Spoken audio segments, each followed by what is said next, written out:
Good morning, dear student. Today is our EVS class and in this class we are going to study chapter number 22 cleanness of surrounding.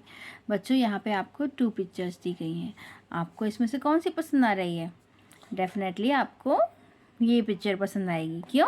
क्योंकि यहाँ पे सब कुछ साफ़ सुथरा है और यहाँ पे सब कुछ गंदा. गड्ढे में पानी भरा है, टूटा फूटा सामान पड़ा है, मक्खी मच्छर घूम रहे हैं, है ना ही हरियाली है, कुछ भी नहीं है. तो आपको क्या पसंद आएगा? ये पसंद आएगा. सभी को ये पसंद आएगा, है ना.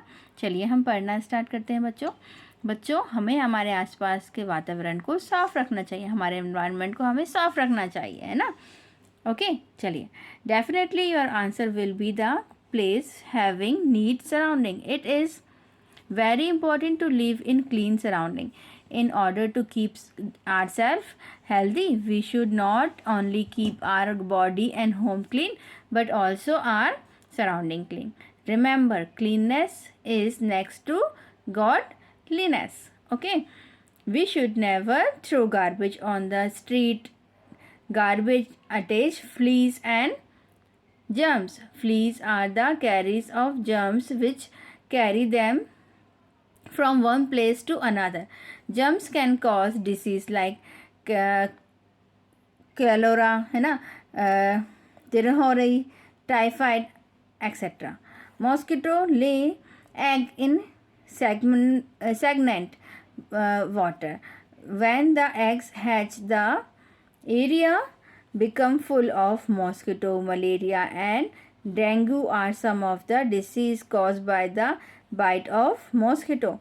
Animal and human being need clean air to stay healthy. The climate contamination of air due to human activity is called air pollution. बच्चों, जहाँ साफ सफाई रहती है वहीं ईश्वर वास करते हैं, है ना. जहाँ कहा गया है कि जहाँ भी साफ़ सफाई होगी वहीं ईश्वर होंगे. ओके, और हमें इसीलिए हमारे घर के साथ हमें हमारे आसपास की सफाई भी करना चाहिए. हमें कहीं भी कचरा नहीं फेंक देना चाहिए, है ना. चौराहों पर कचरा जाके उठा के नहीं फेंक देना चाहिए घरों का निकाल के, है ना. क्योंकि उससे उसमें जो जर्म्स होते हैं, है ना, उस और क्या होती है, मक्खी होती हैं, है ना. और मक्खियाँ अपने साथ क्या लेके घूमती हैं? जर्म्स. वो एक प्लेस से दूसरे प्लेस तक उन जर्म्स को पहुंचा देती हैं, जिसकी वजह से हैजा और टाइफाइड जैसी बीमारियां हो जाती हैं. मॉस्किटो भी क्या करते हैं, जो इकट्ठा हुए पानी जो है जहाँ रहता है वहाँ पे अपने एग्स दे देते हैं ना, अंडे दे देते हैं. और जब वो अंडे फूटते हैं तो वो एरिया पूरा मच्छरों से भर जाता है. और मच्छरों के काटने से क्या होता है? मलेरिया, है ना, डेंगू ऐसी बीमारियां हो जाती है जिससे बहुत से लोगों की जान भी जा सकती है. और एनिमल्स जो कि जहाँ पर गंदगी होगी वहाँ पे एनिमल्स भी आएंगे, है ना. और वो भी क्या करेंगे? गंदगी फैलाएंगे सब जगह, है ना. और हमारे लिए और एनिमल्स के लिए और जितने भी लिविंग थिंग है उनके लिए साफ़ सफाई बहुत ज़रूरी है ना. क्योंकि जो गंदगी होती है उससे क्या होगा? उससे हम बीमार हो सकते हैं, है ना. हमें स्वस्थ रहने के लिए साफ़ सफाई हमारे लिए बहुत ज़रूरी है ना. अब जैसे फैक्ट्रियों का निकलने वाला धुआं है और जो हम जैसे काम करते हैं, जैसे हम लोग गाड़ियाँ चलाते हैं और कचरा जला देते हैं कहीं भी, तो उससे क्या होता है? उससे हवा में गंदगी फैल जाती है और क्या हो जाता है? एयर पोल्यूशन होता है. सभी बच्चे पेज पलटेंगे. पेज नंबर 120 पे आइए. Some of the factory which make the air dirty are smoke from the factories, smoke from the vehicles, smoke from burning garbage, smoke from air crackers. बच्चों, कुछ factory भी होती हैं जो कि क्या करती हैं, अपने जो चिमनियाँ होती हैं फैक्ट्रियों की वो बहुत ऊंची नहीं रखते हैं, है ना, नीचे ही रहती है. उसकी वजह से जो फैक्ट्रियों में निकलने वाला धुआं है वो हमारे एयर में मिल जाता है और एयर पोल्यूशन होता है. ऐसे ही व्हीकल से निकलने वाला धुआं भी एयर पोल्यूशन करता है ना. और गार्बेज, जो इधर उधर गार्बेज जला देते हैं, कचरा जला देते हैं सब लोग, तो उससे भी एयर पोल्यूशन होता है. और दिवाली पे आप सब लोग पटाखे फोड़ते हैं, उन पटाखों से भी एयर पोल्यूशन होता है ना। तो we should grow more and more plant to make the fresh air fresh.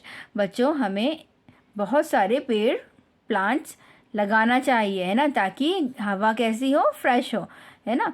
We should follow these rule to keep our surrounding clean.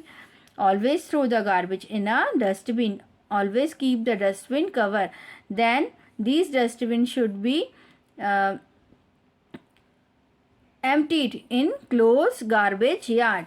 Never throw garbage in open drains. Also, do not collect garbage in polythene bags and throw them in the drains. This will choke the drains. Do not allow the water to stagnate. We should fill the water puddles with sand. Also, proper drainage should be made for water drainage. बच्चों, कुछ safety habit अपना के हम हमारे आसपास के वातावरण को साफ रख सकते हैं। हमें कभी भी कचरा खुले में नहीं फेंकना है ना। हमें हमेशा कचरे को एक डस्टबिन में रखना चाहिए और कचरे के डस्टबिन के ऊपर ढक्कन भी ढकना चाहिए ना, ताकि उसमें फ्ली अट्रैक्ट ना करे वो कचरा, है ना। और उसे एक जो हमारे यहाँ गाड़ी वाले आते हैं कचरे की गाड़ी लेके, उन्हें हमें उसे देना चाहिए, इधर उधर नहीं फेंकना चाहिए, है ना। और कभी भी कचरे को नालियों में नहीं फेंकना चाहिए। उससे क्या होता है, नाली चौक हो जाती है ना, और कचरा इकट्ठा होते होते नाली चौक हो जाएगी और ड्रेनेज नहीं होगा, तो उससे क्या होगा, जो नाली है वो उसका पानी कहाँ आएगा, सड़कों पे आएगा और गंदगी फैलाएगा, है ना। जहाँ कहीं भी आपको गंदा गड्ढा मिले जिसमें पानी इकट्ठा है, तो आपको क्या करना चाहिए, उसे सैंड से, मिट्टी से या सैंड से भर देना चाहिए, है ना, ताकि उसमें कोई भी मॉस्किटो अपने अंडे ना दे सके और वहाँ पे उस जगह पे बहुत सारे मच्छर ना पनप सके, है ना। हमें ड्रेनेज भी हमेशा साफ रखना चाहिए, ठीक है। कभी भी हमें कचरे को जलाना नहीं चाहिए। दिस प्रोड्यूस में smoke with contaminate the air. हम जो कचरे को जला देंगे तो उससे क्या होगा, धुआं होगा और धुएं से एयर पोल्यूशन होगा। ओके, चलिए बच्चों, इसके आगे का जो चैप्टर है ना, वो हम नेक्स्ट पीरियड में पढ़ेंगे। Thank you, have a nice day.